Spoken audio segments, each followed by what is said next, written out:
vision, mission, our BPCES SLOs, GDOE vision, every student responsible, respectful, and ready for life. Our mission is to educate, our educational community prepares all students for life, promotes excellence, and provides support.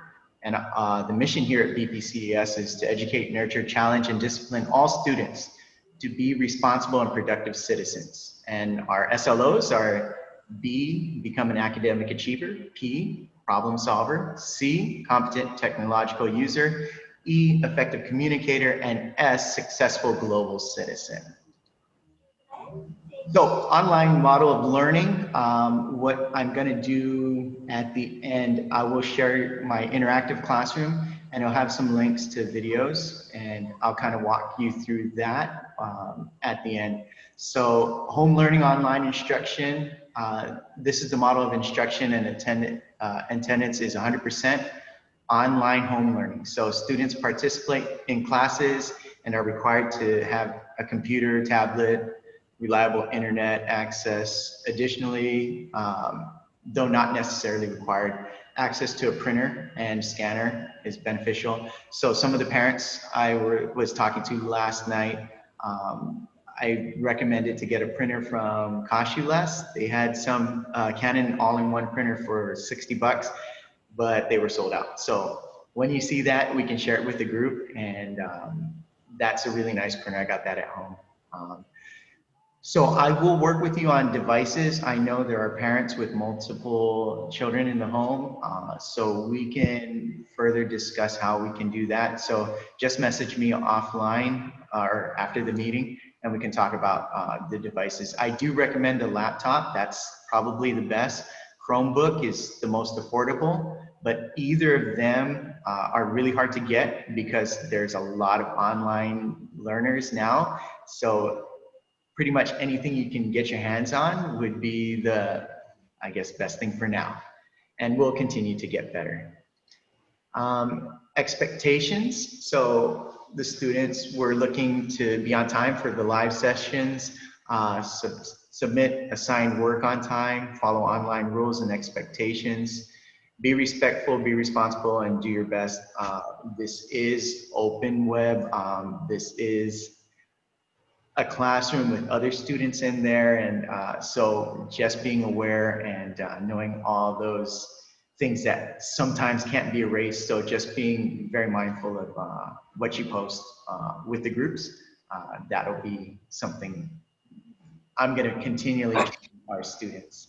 The parents, if you can create a quiet space, I know it's not always easy to do that, free of distraction where your child can learn at home. Communicate with me for guidance and assistance, and help your child be prepared for all sessions.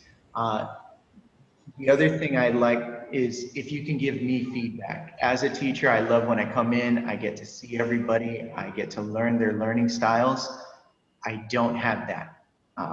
I'm going to try and get it through our Zoom meetings and interaction in Google Class. But if you can help me out and tell me what better learning styles your child has, that would be great. As a teacher, I want to collaborate with the parents to ensure that student learning and assignments are understood, provide students and parents support as needed, and offer intervention support based on student needs. This is a very tentative class schedule. So 8:45 to 9, we're kind of getting online, making sure everybody's there, helping people learn how to get online. Then 9 to 10, we'll do whole group sessions. 10 to 10:15, we'll try and break and just let them relax, maybe do a few exercises. Then we'll go back to whole group, 10:15 to 11.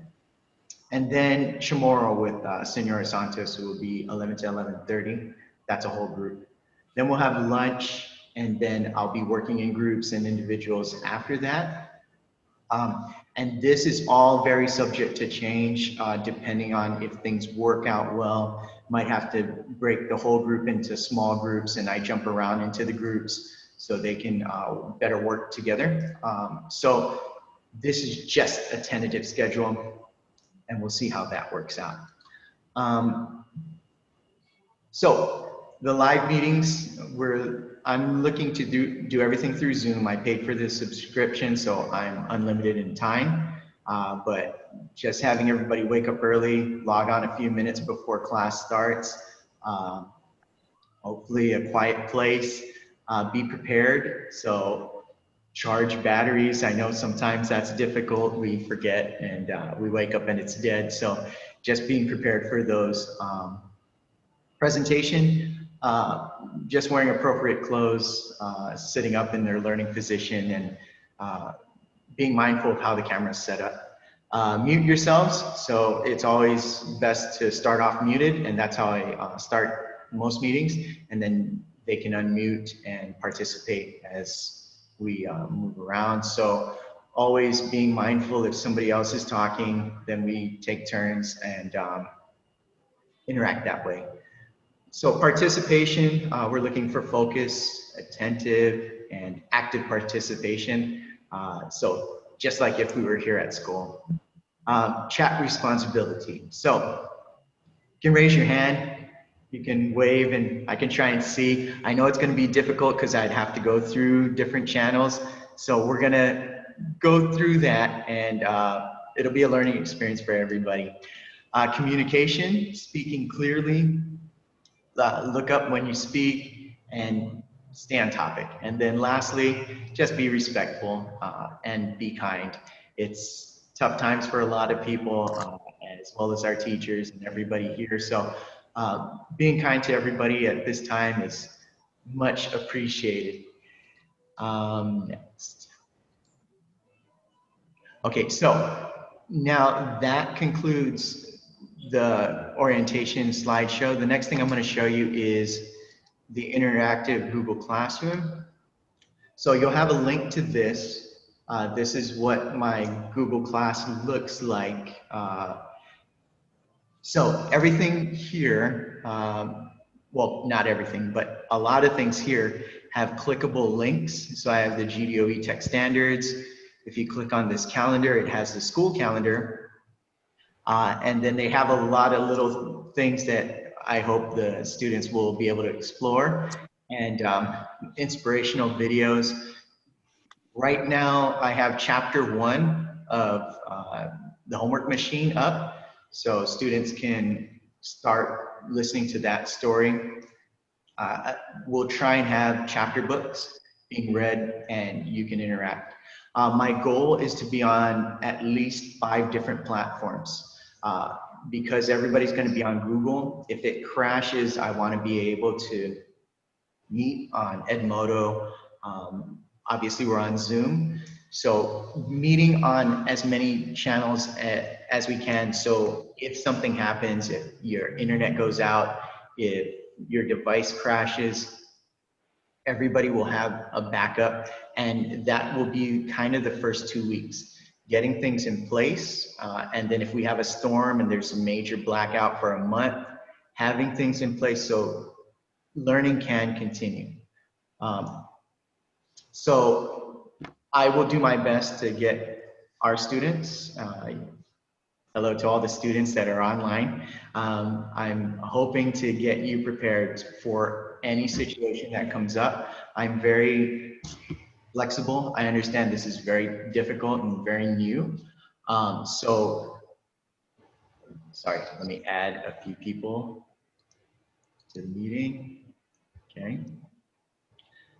So I understand it's going to be very difficult. Parents, if you can, parents and guardians and everybody that's involved, if you can just be supportive, help them through this. Once we get through the difficulties of getting a routine set up and working out all the kinks that we might have, then I believe we will be able to move more streamlined, and most of the students should have a lot of fun after that point. So just bear with us maybe a couple of weeks or even up to a month, depending on what happens with the internet, with Google Classroom. So our main hub is going to be Google Classroom. I'm working to get passwords, and we will try and do a test run of all the students by Friday. And then hopefully by Monday, then hopefully we'll have everything set up. If not, Edmodo and some of the other places, you don't need an email. All you have to do is I'm going to send you a code and then you just log in. So I will be prepared. I have a YouTube channel. I'm building a website that hopefully should be ready by Friday. So I'll have as many avenues for you and the students to interact with their educational process. We will be limited with face-to-face because we don't want to get burned out. If you've ever been on a Zoom meeting, it gets really intense. So we'll have a little bit of Zoom meeting as a group, and then there'll be interactions that the students will do online and through all the other Google Class and all the other things. They'll be making Flipgrids so that they'll train them how. So those who struggle with reading, those who struggle with typing, Flipgrid's a good way to just be able to give me an answer through video. So we're trying to work with all learning styles here. So explore this classroom. It'll have little things. If you click on this computer, it has a short student help for Google Classroom.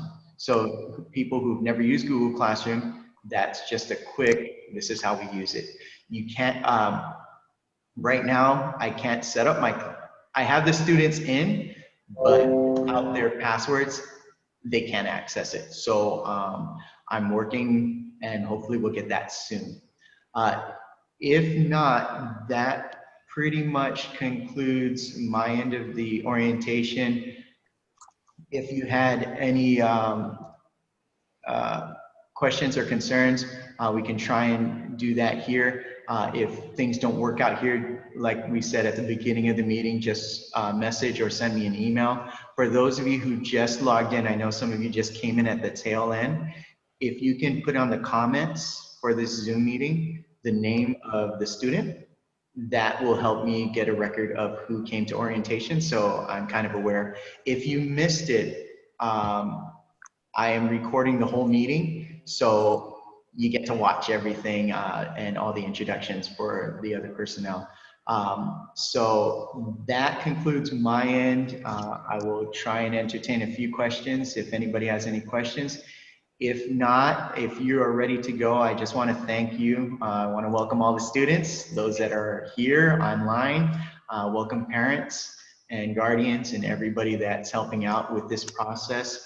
I'm excited. This is something that's going to be very, very great for our island and our students. So I want to thank you.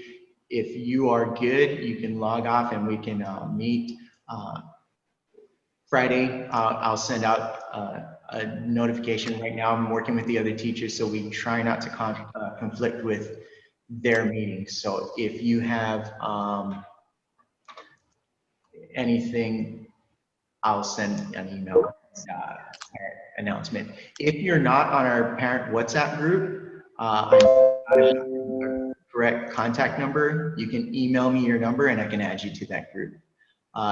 So now I'll just open it up to any questions.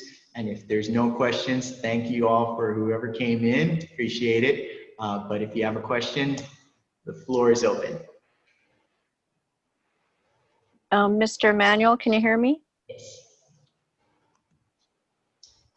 You referred to something called Edmodo. I wasn't sure what that is. Edmodo, it's like Google Classroom. Okay. But the way it's set up is more like a Facebook style. So the kids can click on things. I like it because you can set it up without email. Google Class, you have to have an email. And with my classroom, with the department, it's specific to GDOE student emails. And here's the thing about when everybody gets logged in, if you forget your password, right now we don't have access to reset it. Okay. The child will be locked out. We would have to send in a help ticket, but if there's 1,000 help tickets, it might take a little bit. So that's why I have all these other things like Flipgrid, like Edmodo, quizzes, other sites. And before I introduce it or before I send the students, there will be links so everybody will understand how to use it. I wouldn't throw everybody